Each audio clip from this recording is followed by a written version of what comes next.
regresó no más de un minuto más tarde, su carro ya no estaba allí.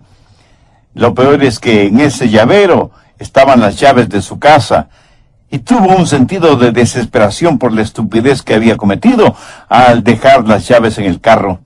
Llamó a la policía para reportar el robo del carro, la cual le dijo que comenzaría la búsqueda del vehículo. Al otro día, y para sorpresa de todos, su automóvil estaba estacionado frente a su casa, bien lavado, brillante, limpio, con el tanque de gasolina lleno y con una nota que decía: siento muchísimo que tuve que llevarme su carro. Tenía una verdadera emergencia y necesitaba un vehículo. Discúlpeme y tenga la bondad de aceptar la tarjeta de regalo adjunta para que usted y su esposa vayan este fin de semana a comer en el hotel más lujoso de la ciudad. Nuevamente, perdone la molestia que le causé por haberme llevado su carro. Además, ya avisé a la policía que su carro ya ha sido encontrado, por lo tanto, no debe preocuparse de llamarles. Así que él y su esposa ese fin de semana fueron al hotel más lujoso de la ciudad y se dieron un verdadero banquete. Y de noche, cuando regresaron a su casa, la encontraron totalmente vacía. El astuto ladrón del carro había hecho copias de todas las llaves de la casa, invirtió un poco de dinero en la compra de la tarjeta para que fueran a comer y tuvo todo el tiempo del mundo para dejar la casa totalmente vacía y limpia. Y aunque esto de que a uno le roben la casa no es motivo de risa, lo que les acabo de contar sirve para enfocar el tema de hoy: un ladrón en la noche. Bien, veamos 1 Tesalonicenses 5 desde el verso 1. Pero acerca de los tiempos y las ocasiones no tenéis necesidad, hermanos, de que os escriba, porque vosotros sabéis perfectamente que el día del Señor vendrá así como ladrón en la noche, que cuando digan paz y seguridad, entonces vendrá sobre ellos destrucción repentina, como los dolores a la mujer encinta, y no escaparán. Mas vosotros, hermanos, no estáis en tinieblas, para que aquel día os sorprenda como ladrón. Porque todos vosotros sois hijos de luz e hijos del día. No somos de la noche ni de las tinieblas. Por tanto, no durmamos como los demás, sino velemos y seamos sobrios. Pues los que duermen, de noche duermen, y los que se embriagan, de noche se embriagan. Pero nosotros que somos del día, seamos sobrios, habiéndonos vestido con la coraza de la fe y amor, y con esperanza de salvación como yelmo. Porque no nos ha puesto Dios para ira, sino para alcanzar salvación por medio de nuestro Señor Jesucristo, quien murió por nosotros para que, ya sea que velemos o que durmamos, vivamos juntamente con Él. Por lo cual, animaos unos a otros, y edificaos unos a otros, así como lo hacéis. Amigos, debemos estar listos para el regreso del Señor Jesucristo. ¡Qué increíble es este tiempo cuando estamos viviendo entre el monte Calvario y las faldas teñidas de sangre y el monte Sión bañado con la gloria de Dios! Estamos viviendo entre la crucifixión y la coronación de nuestro Salvador y debemos estar listos para que cuando Él regrese nos encuentre revestidos de su justicia. En este mensaje de Tesalonicenses hay 4 cosas que necesitamos entender. Primero, hay algo que debe esperar. Será un día sorpresa y sorprendente. Mire nuevamente los versos 1 y 2. Pero acerca de los tiempos y las ocasiones, no tenéis necesidad, hermanos, de que os escriba, porque vosotros sabéis perfectamente que el día del Señor vendrá así como ladrón en la noche. El ladrón llega durante la noche, sorpresivamente. Ningún ladrón le escribe y le dice: el señor fulano de tal, hoy a las 2 de la mañana voy a robar su casa. No, el ladrón llega a robar el momento más inesperado. Así será la venida del Señor Jesucristo. Y por favor note que Pablo no está fijando ninguna fecha, pero sí hace énfasis en 2 cosas: la certidumbre de su venida y la incertidumbre de su venida, porque no sabemos cuándo vendrá, porque vendrá como ladrón en la noche. Busque Hechos 1, desde el verso 6. Entonces los que se habían reunido le preguntaron, diciendo, Señor, ¿restaurarás el reino de Israel en este tiempo? Y él les dijo, no os toca a vosotros saber los tiempos o las sazones que el Padre puso en su sola potestad. Escucha atentamente lo que voy a decir. Cualquier persona de cualquier religión o de cualquier denominación que dé una fecha exacta para el retorno del Señor Jesucristo, no solo que está mintiendo, sino que está desobedeciendo al Señor. En 1988, un religioso escribió un librito titulado 88 razones de por qué Jesús vendrá en 1988. Como Jesús no vino en 1988, ese hombre se volvió en el hazmerreír de todos, especialmente de los incrédulos. Otros han dicho que Jesús retornaría en 1996, en el año 2000, en el 2006, en el 2011, y seguirán dando fechas, y seguirán demostrando que son mentirosos y desobedientes, porque como Jesús dijo, del día y la hora nadie sabe, ni aun los ángeles de los cielos, sino solo mi Padre. Pero aun cuando no sepamos la fecha, tenemos esa sensación de que estamos viviendo al borde de la eternidad.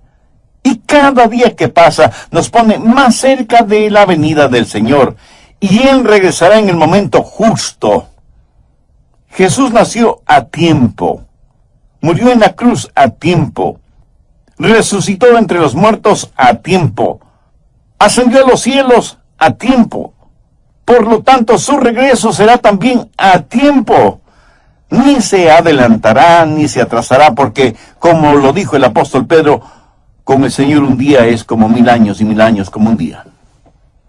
Se acerca un día conocido como el día del Señor, y será un tiempo problemático, porque en ese día Dios derramará su ira sobre este mundo.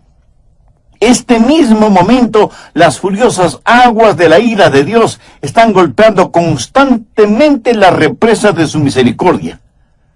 Al presente, Dios retiene su ira. ¿Por qué? Porque, de acuerdo al apóstol Pedro, el Señor no quiere que ninguno perezca, sino que todos procedan al arrepentimiento. Segundo, usted puede escapar de una destrucción súbita. En los versos 3 y 4, cuando Pablo está hablando de ellos, se refiere a los no salvos. Ellos no escaparán de la destrucción repentina. Pero si usted es un creyente en el Señor, sí escapará de esa destrucción súbita. Cuando iban a crucificar al Señor Jesucristo, le hicieron caminar por lo que se conoce como la vía dolorosa. En esa vía estaban algunas mujeres llorando. Al verlas, Jesús les dijo, hijas de Jerusalén, no lloréis por mí, sino llorad por vosotras mismas y por vuestros hijos. Cuando llegue el día del Señor será un día solemne. Busque Joel, capítulo 2, versos 1 y 2.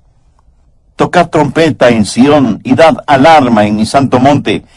Tiemblen todos los moradores de la tierra, porque viene el día de Jehová, porque está cercano. Día de tinieblas y de oscuridad, día de nube y de sombra. Como sobre los montes se extiende el alba, así vendrá un pueblo grande y fuerte. Semejante a él no lo hubo jamás, ni después de él lo habrá en años de muchas generaciones. Aquí está diciendo que el día del Señor será un día absolutamente distinto. Nunca ha habido un día como ese y nunca lo habrá.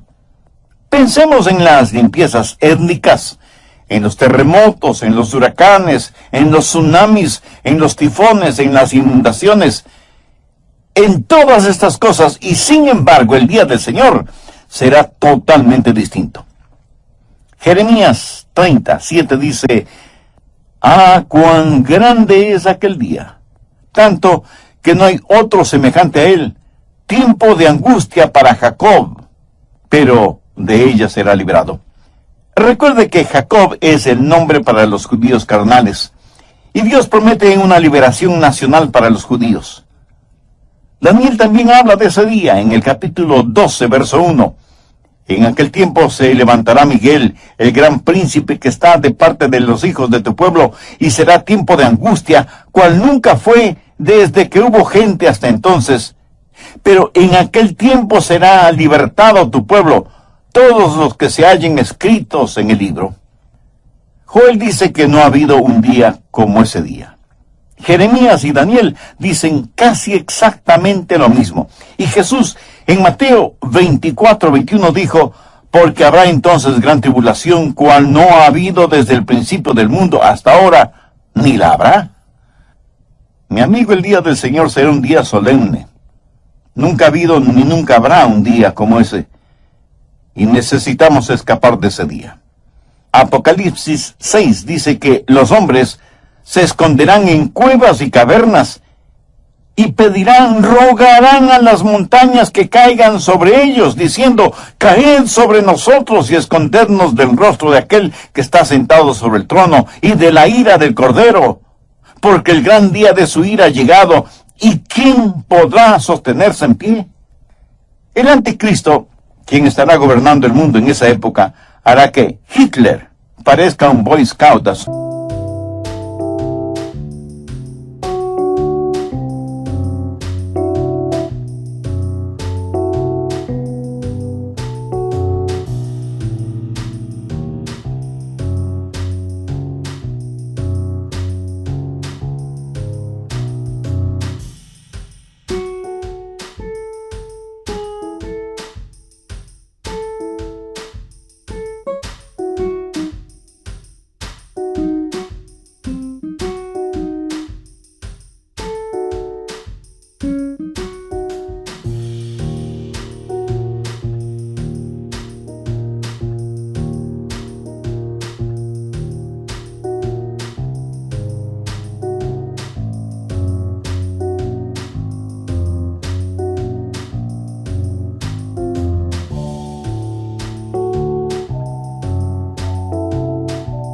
Lado. Será un día de destrucción súbita. Y aunque muchos consideran esta clase de mensajes exageradamente alarmantes, este mundo será sorprendido si es que no escucha y presta atención a la palabra de Dios, lo mismo que sucedió en los días de Noé. Esta es una de las razones por las que no creo que la iglesia va a pasar por la tribulación, porque la gran tribulación no es tiempo de paz y seguridad. El tiempo de paz y seguridad es cuando llegue ese día y seamos librados de experimentarlo. Mateo 24, desde el verso 36. Jesús les hace conocer a sus discípulos que el día y la hora nadie lo sabe, ni siquiera los ángeles del cielo, sino únicamente su Padre. Pero note lo que dice en el verso 37. Mas como en los días de Noé, así será la venida del Hijo del Hombre. ¿Y cómo fueron los días de Noé? Verso 38. Porque como en los días antes del diluvio estaban comiendo y bebiendo, casándose y dando en casamiento, hasta el día en que Noé entró en el arca, y no entendieron hasta que vino el diluvio y se los llevó a todos. Así será también en la venida del Hijo del Hombre. Quiere decir que todos estaban viviendo su vida rutinariamente. Matrimonios, fiestas, diversión, hacer dinero, tener más fiestas, inventarse nuevas diversiones, los días de Noé. Hasta que un día Dios le dijo a Noé y a su familia que entraran en el arca. Dios cerró la puerta del arca y abrió las cataratas del cielo y abrió las fuentes de los mares y vino el diluvio y fue demasiado tarde para todos los que estuvieron fuera del arca. El día del Señor será un día súbito y solemne.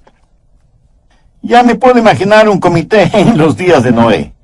Noé ha estado predicando que Dios va a destruir el mundo por medio de un diluvio, y los que le escuchaban decidieron formar un comité para estudiar si lo que Noé predicaba era la verdad o no. En el comité tuvieron a un científico, el doctor Francisco Formaleído, a un filósofo, el doctor Flavio Sabelotodo, y a un religioso, el reverendo Ernesto Rásqueme el Oído. y ellos tuvieron un simposio para determinar si iba o no iba a llegar un diluvio. Y le preguntaron al doctor Formaleido: doctor, ¿habrá un diluvio? Y él contestó: bueno, la ciencia no puede hablar de esas cosas porque, como saben, nosotros trabajamos con pruebas empíricas, pero sí puedo decir que desde el tiempo que tenemos una historia registrada, nunca ha habido una ruptura en el reino de la ley natural. Así que desde un punto de vista científico, es muy dudoso que tengamos esto llamado diluvio. Con esta declaración del científico, la gente se sintió un poquito más tranquila. Entonces le preguntaron lo mismo al filósofo, el doctor Flavio Sabelotodo. Y él, cómodamente sentado y casi sonriendo paternalmente, responde: la filosofía tiene que ver con las áreas en donde la ciencia no tiene respuestas. Desde mi punto de vista filosófico, si es que hay un Dios, y si Dios creó este mundo y sus habitantes, sabe las debilidades y las proclividades de lo creado, porque esa es la forma en que Él lo creó. Y Él no va a destruir su propio trabajo. Así que, con todo el valor de la filosofía, declaro que no habrá ningún diluvio. Y la gente sonrió, dando un gran suspiro de alivio. Ahora tenía que contestar la pregunta el reverendo Ernesto Rásqueme el oído. Reverendo, usted ha estado en el seminario y ha estudiado mucho, y en instituciones de educación teológica a nivel doctoral. Díganos, ¿habrá un diluvio? Él no es tan desapasionado como el científico o el filósofo. De hecho, él está tan disgustado que su rostro está más rojo que un tomate maduro, y señalando con el dedo a quien le hizo la pregunta, responde con evidente ira: usted no es más que un fanático religioso, falto de la más elemental educación teológica, que con su pregunta lo único que está haciendo es difamar el carácter de Dios. Es que no sabe que Dios es amor. Señoras y señores, si es que Noé ha escuchado o ha oído algo sobre un diluvio, declaro enfáticamente que no será agua literal. Como en los días de Noé, así será la venida del Hijo del Hombre. Primera Tesalonicenses 5:3. Porque cuando digan paz y seguridad, entonces vendrá sobre ellos destrucción repentina, como los dolores de la mujer encinta. Así que, primero, debemos esperar ese día sorpresivo. Segundo, debemos escapar de la destrucción súbita. ¿Qué de usted, amigo oyente? ¿Ansía la venida del Señor o teme la venida del Señor? Si usted aún no tiene una relación personal con Dios por medio de su Hijo, el Señor Jesucristo, este es el momento de tenerla. En el programa anterior dije que debemos estar listos para el regreso del Señor Jesucristo. ¡Qué increíble es este tiempo cuando estamos viviendo entre el monte Calvario y las faldas teñidas de sangre, y el monte Sión bañado con la gloria de Dios! Estamos viviendo entre la crucifixión y la coronación de nuestro Salvador, y debemos estar listos para que cuando Él regrese nos encuentre revestidos de su justicia. Y teniendo como base bíblica 1 Tesalonicenses 5, los versos del 1 al 11, mencioné que hay 4 cosas que necesitamos entender. Primero, que hay algo que debemos esperar. Los versos 1 y 2 dicen: pero acerca de los tiempos y las ocasiones, no tenéis necesidad, hermanos, de que os escriba, porque vosotros sabéis perfectamente que el día del Señor vendrá como ladrón en la noche. Segundo, que usted puede escapar de una destrucción súbita. Bien, le invito a tener su Biblia y un cuaderno de notas a la mano para proseguir con el estudio bíblico de hoy. Le aseguro que será muy bendecido. Tercero, debemos soportar las tinieblas circundantes. Los versos del 4 al 9 de 1 Tesalonicenses 5 dicen: mas vosotros, hermanos, no estáis en tinieblas, para que aquel día os sorprenda como ladrón. Porque todos vosotros sois hijos de luz e hijos del día. No somos de la noche ni de las tinieblas. Por tanto, no durmamos como los demás, sino velemos y seamos sobrios. Pues los que duermen de noche duermen, y los que se embriagan de noche se embriagan. Pero nosotros que somos del día seamos sobrios, habiéndonos vestido con la coraza de la fe y de amor, y con la esperanza de salvación como yelmo. porque no nos ha puesto Dios para ira. Debemos soportar las tinieblas que nos rodean. Nuestro mundo actual está en tinieblas, tinieblas morales, tinieblas espirituales, tinieblas sociales, tinieblas políticas y aún tinieblas religiosas. No podemos darnos el lujo de quedarnos dormidos, aunque el mundo esté dormido. Es más, parece que el mundo hubiera sido cloroformado por Satanás y está en estado de estupor moral y espiritual. Como hijos e hijas de Dios, ¿qué podemos hacer? Primero, saber lo que está pasando y despertarse. Mire lo que dice el verso 5, porque todos vosotros sois hijos de luz e hijos del día, no somos de la noche ni de las tinieblas.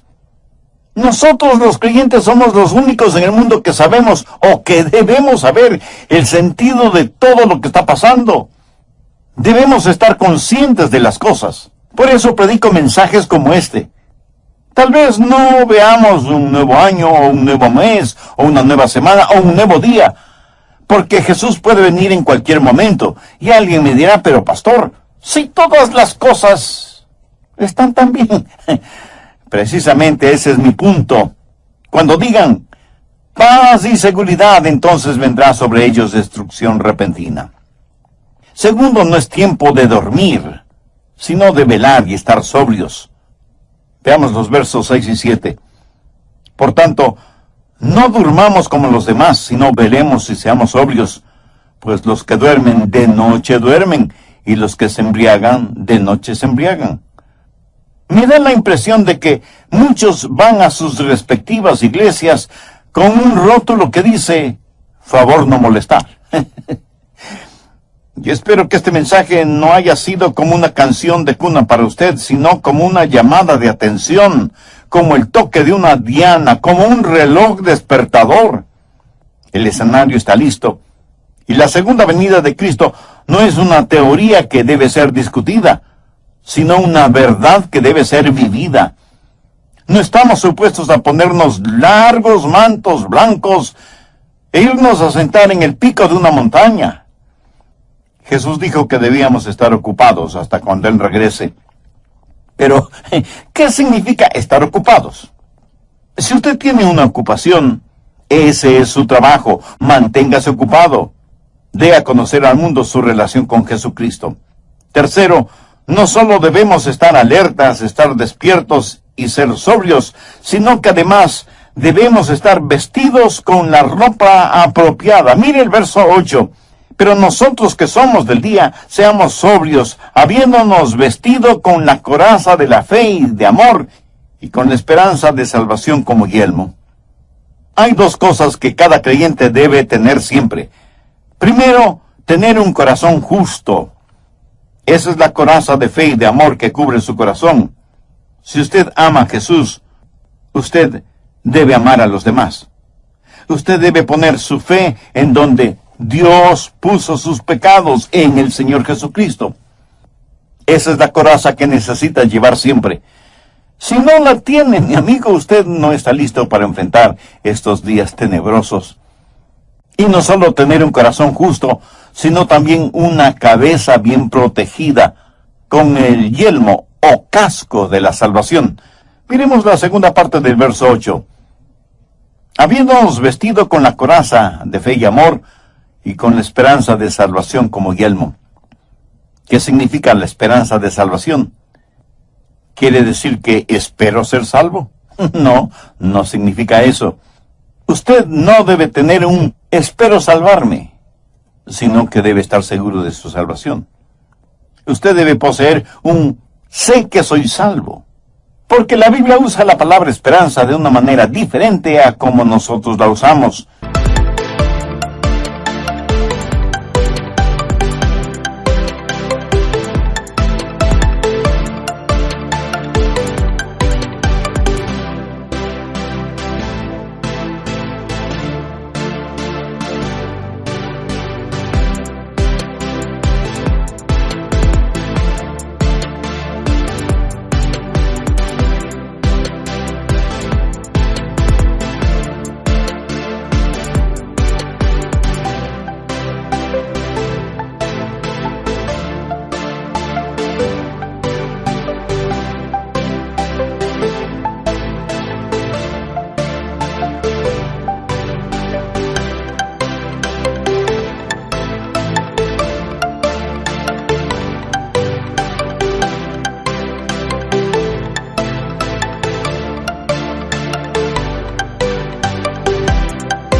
En la Biblia, esperanza significa una certeza absoluta basada en la palabra de Dios.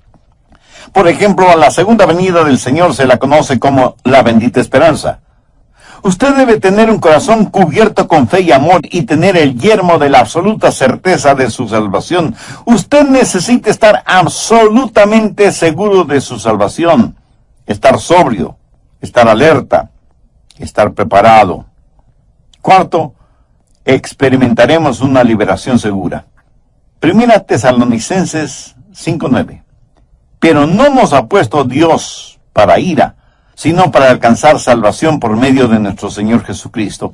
Aquí la palabra salvación significa libertad o liberación. Libertad por medio de nuestro Señor Jesucristo. ¿Y para qué tenemos esa libertad? Veamos el verso 11. Por lo cual, animaos unos a otros y edificaos unos a otros, así como lo hacéis. El hecho de que Jesús puede venir en cualquier momento debe servir para consolarnos y para edificarnos mutuamente. Ahora, permítame decir por qué creo que la iglesia será arrebatada antes de la gran tribulación. 3 razones que las encontramos en el texto bíblico: explicación, expectación y edificación. Explicación, en el verso 9, ¿cómo lo explica Pablo? Porque no nos ha puesto Dios para ira. Recuerde que la gran tribulación es el gran día de su ira. Dios disciplina a sus hijos, pero nunca derrama sobre ellos su ira.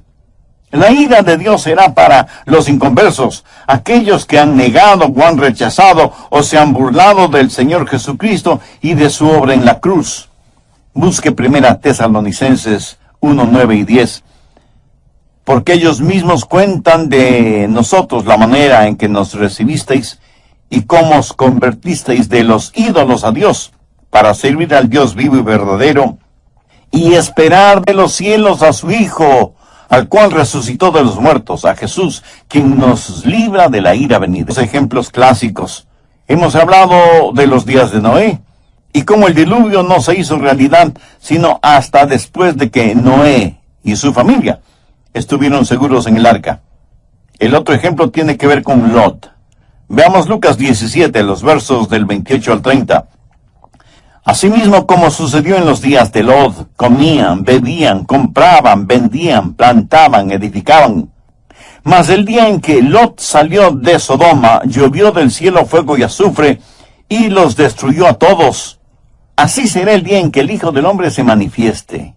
En los días de Lot, la gente vivía desaprensivamente. Comían, bebían, hacían negocios, se divertían, y sus diversiones estaban marcadas por perversiones sexuales. Hay que notar que los días de Lot estaban también marcados por prosperidad económica. El mercado de valores estaba en la cúspide cuando cayó fuego y azufre sobre Sodoma y Gomorra. Y alguien seguramente me preguntará, Pastor Rogers, ¿cómo sabe usted que era así? Buena pregunta. Busque Ezequiel 16:49. He aquí que esta fue la maldad de Sodoma tu hermana: soberbia, saciedad de pan y abundancia de ociosidad tuvieron ella y sus hijas, y no fortaleció la mano del afligido y del menesteroso. Pero lo peor eran las abominaciones sexuales, pecado del cual no se avergonzaban.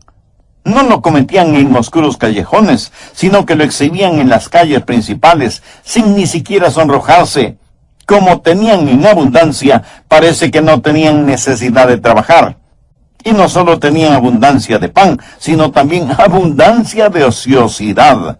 Tenían tremenda prosperidad económica, pero también habían llegado a lo más profundo de las perversidades sexuales. Jesús dijo, como en los días de Noé, como en los días de Lot. Antes de que el diluvio llegara, Dios sacó a Noé y lo puso juntamente con su familia en el arca. Antes de destruir a Sodoma y Gomorra con azufre y fuego, el ángel le dijo a Lot que debía salir de la ciudad porque mientras él estuviera en la ciudad, el ángel nada podía hacer. Dios no derramaría su ira sobre este hombre Lot, a pesar de que Lot, aunque creía en Dios, estaba totalmente viviendo en medio de un ambiente mundano. Noé fue puesto en la seguridad del arca antes del diluvio. Lot fue sacado de la ciudad antes de que fuera destruida con fuego y azufre. Así que en primer lugar tenemos una explicación. No nos ha puesto Dios para ira. Expectación. Veamos 1 Tesalonicenses 5:10. Quien murió por nosotros para que, ya sea que velemos o que durmamos, vivamos juntamente con Él. Note cómo Pablo se incluye en esta espera. ¿Por qué? Porque Pablo esperaba el regreso de Jesús en su época, en sus días. ¿Estaba Pablo equivocado? De ninguna manera. Retrocedamos a 1 Tesalonicenses 4:17. Luego nosotros los que vivimos seremos arrebatados juntamente con ellos. ¿Lo ve? Seremos arrebatados. Significa que Pablo se incluía en este evento. Y esto fue hace más de 2000 años. O sea que ellos en ese tiempo ya estaban viviendo al borde de la eternidad. Exactamente como nosotros ahora. El apóstol Juan en su primera epístola dice, hijitos, ya es el último tiempo. Y así como Pablo esperaba a Jesús, nosotros también debemos esperarlo. Ahora escúcheme bien. Este es el punto. Si la tribulación sucede primero, entonces no esperamos a Cristo, sino al anticristo. Pablo estaba esperando al Señor Jesucristo. Cuando usted está esperando que llegue la tribulación, eso significa que no está mirando hacia arriba, sino a su alrededor. Edificación. Una vez más veamos 1 Tesalonicenses 5:11, por lo cual animaos unos a otros y edificaos unos a otros, así como lo hacéis. El hecho de que Jesús puede retornar en cualquier momento debe servirnos de consuelo y de gran edificación. Si yo creyera que la iglesia va a experimentar esos días terribles que Jesús, Jeremías, Daniel y Joel dicen que nunca ha habido un tiempo como ese y que nunca lo habrá, ¿cree usted que eso me animaría? ¿Me edificaría? ¿Cree que yo estoy orando porque llegue la tribulación? No, mi oración es, sí, ven, Señor Jesús. Estoy esperando el sonido de la trompeta en cualquier momento. Así como Dios le dijo a Noé que entrara en el arca, así como Dios le dijo a Lot que salga de Sodoma, un día Él me dirá, Adrián, ven junto a mí. Y la trompeta sonará, y me encontraré con mi amado Salvador en el aire, en un abrir y cerrar de ojos. Este es un asunto completamente serio. Tal vez muchos de ustedes estarán pensando que debía haber predicado sobre algún otro asunto más liviano. Les recuerdo que no estoy aquí para hacerle cosquillas en sus oídos espirituales, sino para enseñarle la palabra de Dios tal y como es la palabra de Dios. Debemos esperar un día sorpresivo, debemos escapar de la destrucción súbita, debemos soportar las tinieblas que nos rodean y podemos experimentar una segura liberación. Y me pregunto, ¿cuántos de ustedes que me escuchan pueden decirme, Pastor Rogers, si Jesús viniera este momento súbitamente para llevar a su iglesia, yo estoy listo para ir a su presencia? Si usted puede decir eso con absoluta seguridad, eso significa que tiene a Cristo en su corazón, que se ha arrepentido de sus pecados y que tiene una vida nueva en el Señor Jesucristo. Significa que ha nacido de nuevo. Y porque ha nacido dos veces, un nacimiento físico, biológico y un nacimiento espiritual, morirá una sola vez. Usted y yo pertenecemos a la familia de Dios, y es mi hermana o mi hermano en el incomparable amor del Señor Jesucristo. Pero si usted no ha nacido de nuevo, le tengo muy buenas noticias. Hoy mismo puede ponerse la coraza de la fe y de amor y el yelmo de salvación. Puede ser salvo hoy y por toda la eternidad si cree sinceramente en Jesús y deposita toda su confianza en Él. Voy a orar una oración y le invito para que usted con sus propias palabras la repita. Puede orar en voz alta o en voz baja, o silenciosamente si así lo prefiere.